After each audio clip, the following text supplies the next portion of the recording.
Good morning everyone. आपण मैंने देखिपे केते कुहुड़ी पड़ी प्रभु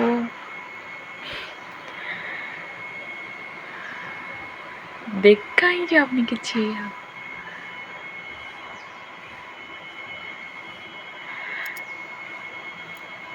सकाळ 6:30 हेलानी ए पर्यंत कुहुड़ी पड़ी।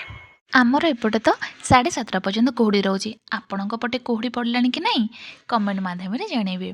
बाकी मो बाबा आसी जाइए सकाल सकाल मो सहित झगड़ा करने मोर झगड़ा कर सारापर मु बाहर जाइए किचेन गाधे पाधे ठाकुर पूजा करी।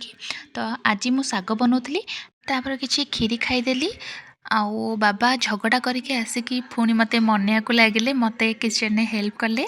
तो सी एमती सब बेले मते किसी ना किसी हेल्प करते किचेन में। तापर मु छात को आसती छात आज आम कम चलूला। तो लंच सरला बाबा को खाया देली तापर सासू खाइले तापर मु मो हजबैंड भी खाइलु। तापर हजबैंड बाहर जाइए ड्यूटी रे मु बाहर जाइए मो ड्यूटी रे।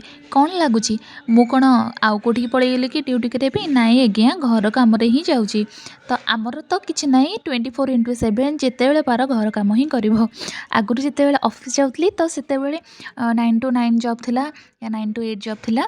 तो किंतु एबे तो हाउस वाइफ अच्छी तो घर 24/7 जॉब रोची तार कौन सी किसी छुट्टी ना कौन सी हॉलीडेज ना कि ना बास कि कम कर। देखु आज्ञा आपण सहित कथा हो संध्या होगला। बाबा आमर संध्या दे दौले तो आमे संध्या आरती नेलु। आज एतिकी रहुची। जय जगन्नाथ।